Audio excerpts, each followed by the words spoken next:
നമ്മുടെ decision making skills, അതായത് തീരുമാനങ്ങൾ എടുക്കാനുള്ള നമ്മുടെ കഴിവ് കൂട്ടുന്നതിനും നമുക്കൊരു മെൻ്റൽ ക്ലാരിറ്റി വരുന്നതിനും മനസ്സമാധാനം കൊണ്ടുവരുന്നതിനും നമ്മളെ സഹായിക്കുന്ന ഏറ്റവും നല്ലൊരു ടൂളാണ് സൈലൻസ് അഥവാ മൗനം. എങ്ങനെ ഇത് പ്രാക്ടീസ് ചെയ്യാം? ഒന്നാമതായിട്ട് നമുക്ക് ചെയ്യാൻ പറ്റുന്ന ടെക്നിക്ക് എന്ന് പറയുന്നത് നമ്മളുടെ തന്നെ ബ്രീത്തിങ്ങിനെ കൺട്രോൾ ചെയ്യുക. ബ്രീത്തിങ്ങിനെ നമ്മൾ ശ്രദ്ധിക്കുക.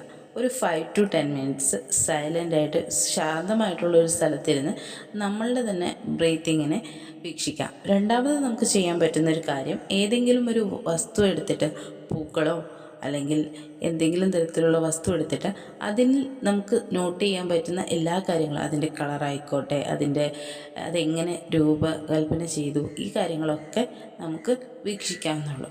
മൂന്നാമത്തെ ഒരു കാര്യം എന്ന് വെച്ച് കഴിഞ്ഞാൽ, നമുക്കൊരു ക്ലോക്കിൻ്റെ അതിൻ്റെ സൂചി ടിക്ക് ടിക്ക് ടിക്ക് വരുന്നില്ലേ, അത് വീക്ഷിക്കാനായിട്ട് ശ്രദ്ധിക്കുക. അപ്പം നമ്മളും ആ ക്ലോക്കിൻ്റെ സൂചിയുടെ ഒപ്പം നമ്മളുടെ ശ്രദ്ധയും പോവും. അത്ര നേരം നമ്മൾ സൈലൻ്റ് ആയിരിക്കുക എന്നുള്ളത് നമുക്ക് ഏറ്റവും ബെനിഫിറ്റ് തരുന്നൊരു കാര്യമാണ്. അപ്പം ഇതൊന്ന് ട്രൈ ചെയ്ത് നോക്കുക. Thank you for watching.